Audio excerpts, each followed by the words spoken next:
2025년 11월 15일은 대한민국의 사법 정의가 죽은 날입니다. 이재명 대표는 무죄입니다. 이재명 대표를 죽여야 자신들이 산다는 윤건희 국힘 정권과 정치검찰이 한몸이 되어 조작수사, 억지 기소한 사건이었습니다. 검찰의 조작수사 내용을 그대로 인정하고 처음부터 유죄 결론을 내리고 짜맞추기 한 사법살인 정치 판결입니다. 자력으로 정권 재창출이 불가능한 윤건희 국힘 정권이 최고의 걸림돌인 이재명 대표 죽이기에 정치검찰의 동원에 이어서 대한민국의 사법 정의마저 말살하고 있습니다. 이미 무너진 법논리에 또다시 법논리와 법률을 얘기하는 것은 의미가 없는 것 아닌가 하는 생각마저 듭니다. 그러나 왜 이 판결이 법치를 무너뜨린 터무니없는 판결인지를 정확히 짚고 국민과 함께 앞으로 싸워나가야 된다 생각합니다. 명백한 사실관계 오인과 잘못된 법리 판단에 대해서 제대로 한번 짚어보겠습니다. PPT를 봐주십시오. 이번에 1심 판결에서 두 가지 사안에 대해서 유죄 판결을 했습니다. 첫 번째로 이재명 대표가 골프를 치지 않았다라고 부인했다. 이것이 허위사실이다. 이렇게 판시를 했습니다. 내용을 보시면 그러나 실제는 지금 사진에 나타났다시피 10명의 여행지 사진이 있습니다. 이 사진을 국힘의 박수영 의원이 오련해서 짜집기 편집을 해서 조작을 합니다. 그래서 이재명 대표의 실제의 발언은 10명의 단체 사진 중에서 4명의 사진을 오려내어서 사진을 조작하였다라는 취지의 발언이 실제 발언입니다. 그런데 법원은 이 발언을 가지고 김문기와 골프를 치지 않았다라는 발언으로 해석합니다. 명백히 다른 발언이라는 것을 삼척동자도 알 수 있습니다. 이것은 대법원의 기존에 확립된 유추해석 금지 원칙에 위배한 위법적인 판단입니다. 대법원은 사실관계를 법관이 판단할 때 피고인에게 불리하게 확대 해석이나 유추 해석을 금지한다는 것을 많은 대법원 판례에 적시를 하고 있습니다. 그러므로 명백한 위법적인 판단이다라는 것을 말씀드립니다. 두 번째는 백현동 사건에 대한 유죄 부분입니다. 이 판단도 사실관계를 짜집기해서 오인한 조작한 그 사실관계에 기인해서 판단을 한 위법이 있습니다. 이재명 대표의 발언은 두 가지입니다. 국토부, 여기서 주목해야 되는 것은 의무조항 그리고 법률적 근거 두 가지에 우리는 주목을 해야 됩니다. 두 가지 사안은 명백히 다릅니다. 먼저 의무조항은 국토부가 지자체에 용도 변경을 요구할 때에 지자체장은 이를 반영해야 한다라는 것이 의무조항입니다. 그래서 이재명 대표가 국토부가 의무조항을 근거로 반영을 하지 않으면 직무유기라는 협박이 있었다. 그러나 깨를 내어서 여기에 대해서 반영을 해도 전체 반영을 할 필요가 없고 일부 반영만 해주는 식으로 대응을 해서 결국은 용도 변경을 해주지 않았다라고 발언합니다.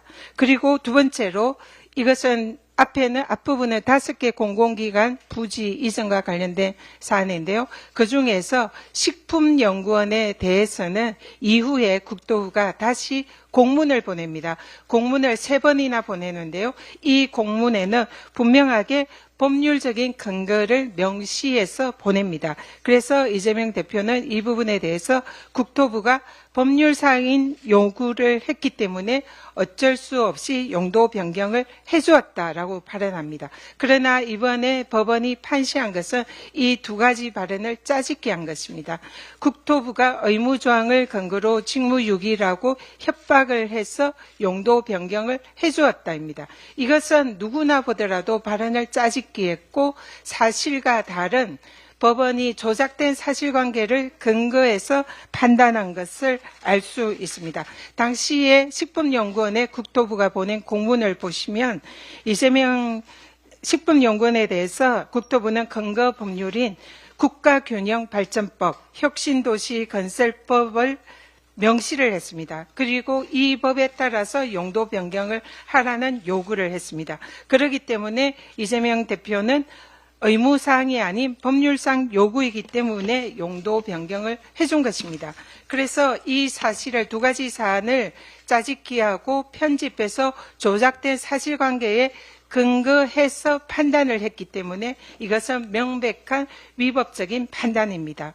그럼 대법원 판결도 마찬가지로 표현한 사실이 진실과 약간 차이가 있거나 다소 과장된 표현이 있다 하더라도 피고인이 그것을 허위사실 공표를 한 것이라고 볼 수 없다라고 판시하고 있습니다. 대법원 판결에 의해서도 이것은 유추해석 금지 원칙이나 발언의 목적을 추론해서 그 의미를 해석하는 것은 명백한 위법임을 알 수 있습니다. 마지막으로 헌법재판소에 의해서도 판결에 의해서도 이 판결은 명백히 위법입니다. 공직선거법은 후보자의 행위를 처벌하고 있습니다. 헌법재판소도 후보자의 행위이지 제3자의 행위는 처벌 대상이 아니다라고 판시하고 있습니다. 그리고 모든 행위를 처벌하는 것이 아니라 후보자의 자질, 성품, 능력과 관련되어 있는 사안에 대해서만 처벌 대상으로 하고 있습니다. 이 사안은 현재 판결 취지에도 완벽하게 위반되는 판결입니다. 국토부로부터 협박을 받았다라는 것은 국토부의 협박, 즉 제3자의 행위입니다. 제3자의 행위는 앞에서 살펴본 바와 같이 처벌 대상이 아닙니다. 그렇기 때문에 이 사안의 법원 판결은 명백히 헌법재판소 판례 그리고 대법원 판례에 의해서도 명백한 무죄라는 것을 알 수 있습니다. 그리고 양형도 매우 부당합니다. 20대 총선, 21대 총선 때 선거법 위반 사례로 처벌된 사례를 전체 다 전수조사를 해봤습니다. 그랬더니 이 허위사실 공표로 징역형을 판시한 사례는 단 한 건입니다. 모두 무죄 내지 벌금형이 선고되었습니다. 징역형으로 판결 선고된 사안도 부당